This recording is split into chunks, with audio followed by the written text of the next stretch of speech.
there, in this video I'm going to show you how to make a really super cute quilted zipper pouch. Now I'm going to take you through step by step exactly how to make it. And if you're new around here, my name's Stacey. Thanks so much for clicking on the play button.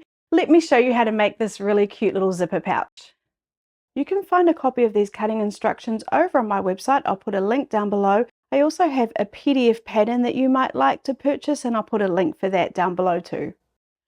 First things first, we're going to need quilted fabric. Now I've chosen just to use one big piece of fabric here, and mine measures 17 inches by 14 inches.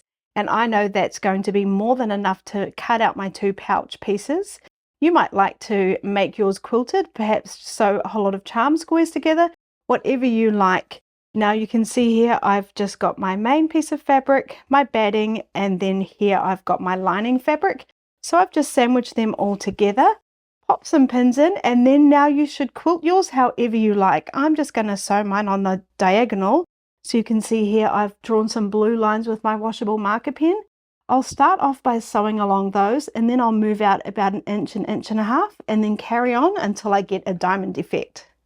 So I've got my walking foot on, and it's such a small project you don't really need a walking foot, but I wanted to use it so I could use my guide here, which will help me measure out my spacing to get my perfect diamonds.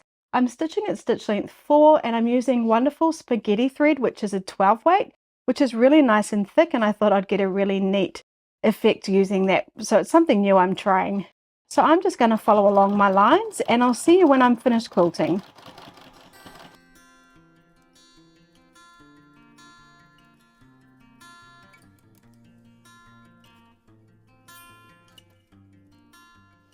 So now I've finished quilting my fabric. I've cut two pieces that measure 6.5 inches by 10.5 inches.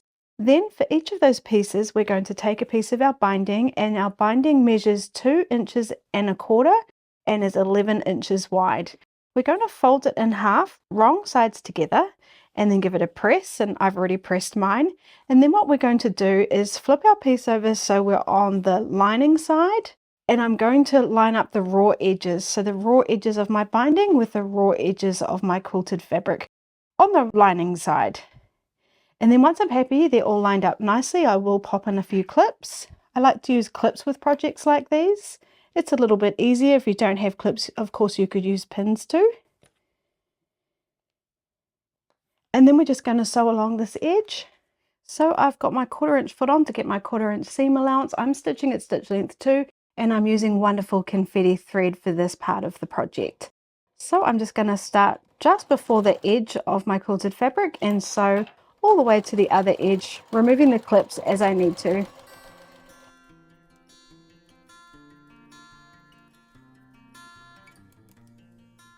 Coming off the edge, cutting my thread, and then what I'm going to do is just quickly give that a press so it's sitting away from my quilted fabric. Now what I'm going to do is carefully fold the binding over and clip it in place, and then we're going to sew it down on the front there just like that. And again I'm using clips. You could use pins if you want to.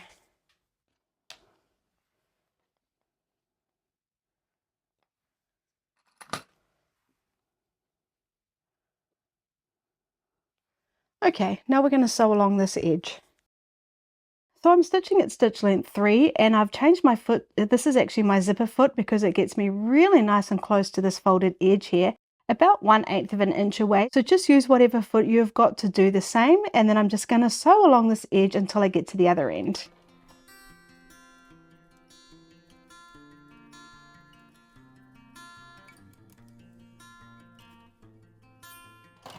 Coming right off the end.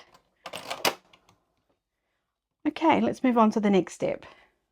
So now we're just going to trim the excess off on both sides. So I'm going to take my ruler, line it up on the edge of our quilted fabric here, and then trim off that excess. And I've got this really nice new jazzy rotary cutter that my friend Marissa gave me at H&H Americas. So thank you, Marissa. Okay, so now I've finished that, we need to do exactly the same on the second piece.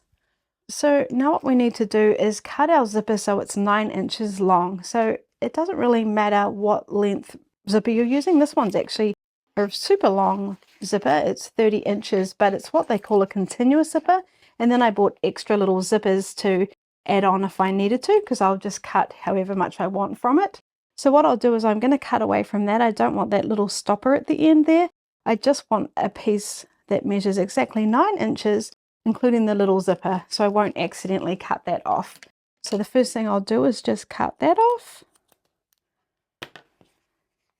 And then I will just flip it around, find my 9-inch. So you can't see it, but I've started on the 0 mark, and then I'm just going to come across and find the 9-inch mark. I'll just move my zipper in a little bit, and I'm just going to trim across here to get my 9 inches. Okay, I'll set this aside. Now what we're going to do is take our little zipper tabs, and we've got 2 because we need 1 for each end, and we're going to fold it right sides together, and we're going to place it over the top of the end of the zipper.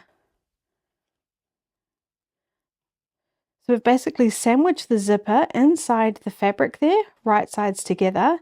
And I do want to make sure that the zipper teeth are nicely closed. I don't want to have them open like that. I want to feel and make sure they're as closed as they can be. And then I'm going to close that over. And then I will just pop a couple of clips in to hold that zipper in place, keeping it shut. Then what we're going to do is just sew along this folded edge with a 1/4 inch seam allowance, and then we'll do exactly the same on the other end. So I'm stitching at stitch length 2, and I've put my 1/4 inch foot back on, and I'm just going to sew along that edge.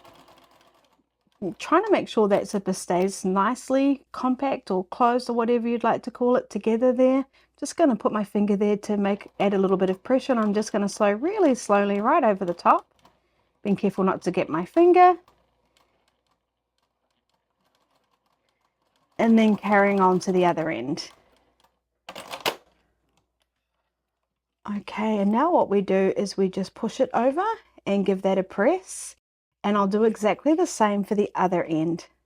So now what we need to do is trim the excess off our little tabs here along the sides and along the main edge, which makes the whole length of our zipper.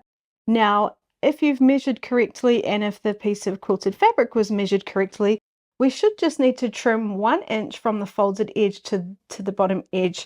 However, if you want to double check that, you could just place this on top and just check it before you trim it, but I know mine is correct, so that's what I'm going to do. I just wanted to let you know that, just in case you did want to double check. So I'm just going to find the 1 inch mark on my ruler, line it up on my fold and trim with my new Femore rotary cutter. Okay, and on the other side, I'm just going to move the zipper out of the way.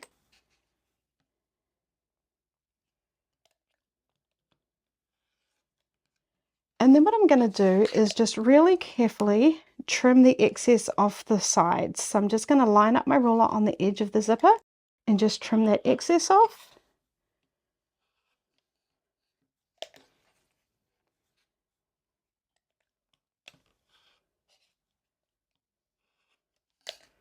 Okay, now we're ready for the next step. So for this next step, I'm going to be using By Annie's double-sided basting tape. Now, it's one of my favorite things to use when I'm making zipper pouches and bags now. It's a great investment, but if you don't have any, you could always just use pins. So what I'm going to do is I'm going to take my basting tape, and then on the wrong side or the lining side, I'm just going to take it and pop it along on top of our binding here. Just going to press that down. Then I'm going to peel off the backing to reveal the other side of the sticky tape. And then I'm going to take my zipper and I'm just going to line it up. Well, actually, first of all, I want to have it this way because this is going to be the front of my pouch and I want my zipper to open from left to right. So I'm just going to make sure I'm placing the front of my zipper how I would like it to be with the zipper, if that makes sense. Then I'm just going to carefully place it on top, lining up the edges here, and I want about a 1/8 of an inch in between the zipper and the edge of my binding. So it's not stuck down yet, so I do have a bit of wiggle room. And if your zipper's in the way, you could just move it.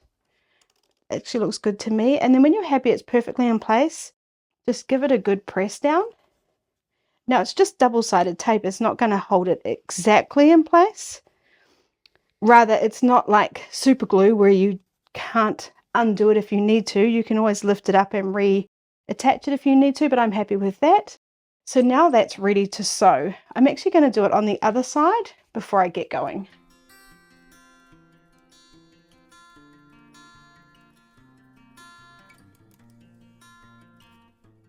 So now I've taped down both sides. What I'm going to do is I'm going to sew along this edge closest to the zipper with about the same seam allowance that I did when I originally sewed on the binding on both sides. And this is just a really nice, easy way to do a zipper, especially if you're a little bit afraid of giving them a go. I think you're going to love this technique.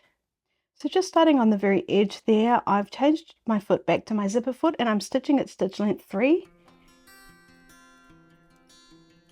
If your zipper gets in the way, I could just move it down, sew, stop, and then just move it back past.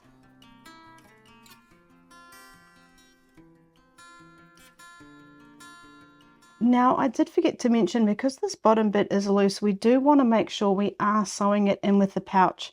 So you actually might have liked to have clipped that in place before we sewed. I've just completely forgotten, but I am making sure it's in place now when I sew along the bottom here.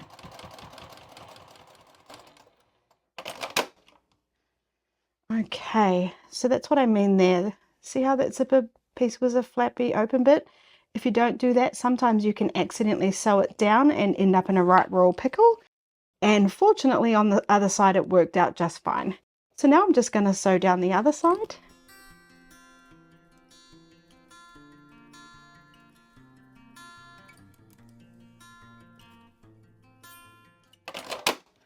Okay, now let's move on to our final steps.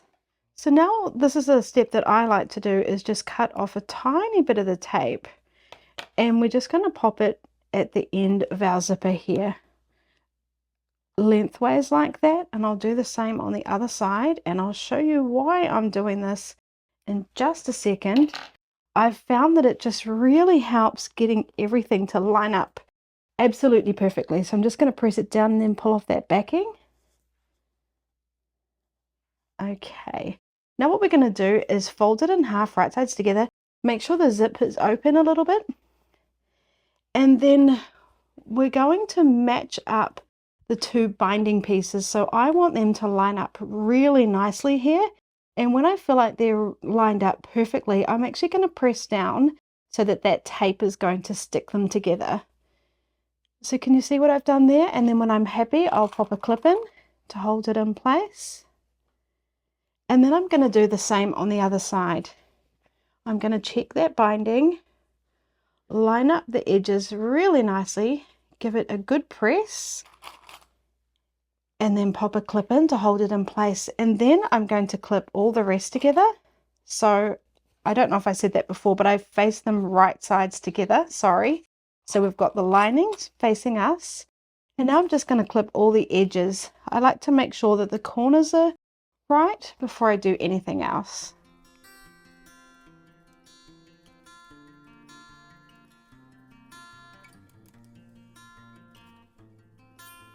Now we'll sew along the three sides.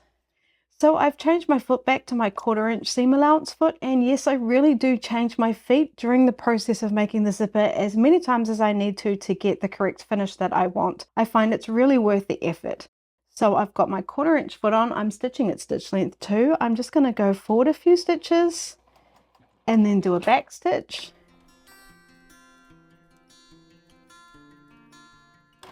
Removing the clips as I need to. When I come to the corners, I'm going to do my best guess of being about 1/4 inch away from the edge, making sure my needle's down, lifting up my foot and turning, and then carrying on.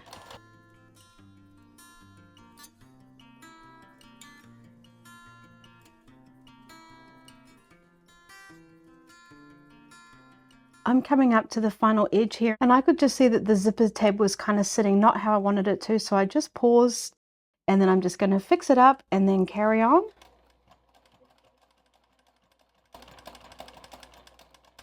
I'm going to come right to the edge and then do a back stitch, and then come right off the edge and cut my thread. So now we're finished. What you can do with these raw edges is you could just use pinking shears, which are like a little zigzag scissor, and that would be perfectly fine. Some people actually like to bind the lining here so you won't see any of the workings. And what you do is you just bind it just like usual, except you leave about a 1 inch at the top. So you start with a 1 inch at the top, go around, turn, and up, leave 1 inch at the top again. And then when you come to folding it over, well, all you do is fold that extra 1 inch down, then you fold your binding over, and that closes it up really nicely, and then you just sew that binding down. It's actually way simpler than you think. So decide how you'd like to finish it. Then all we're going to do is turn it right sides out. So I'm just going to take my point turner and get those corners sitting really nicely. It's a little bit chunky because it is quilted fabric. It's not going to be absolutely perfect. Be careful not to push too hard and go through all the layers. And then I'll get this top bit sitting nicely. Okay. And there we have our little zipper pouch. So I will give that a press so it's sitting really nicely. And there we have it. Isn't that just absolutely adorable? If we open it up, it's fully lined and we have a cute little zipper pouch. So there's my zipper pouch. I've given it a press and I'm just super happy with how it turned out. And I've loved the little detail at the top and that it's quilted. And if you're looking for another zipper pouch idea, I do have my charm zipper pouch. I'll put a link up above for that video. Thanks so much for watching till the very end, and if you enjoyed this video, please do hit the like and the subscribe button. I'd love to have you come back here. I'll see you in the next video.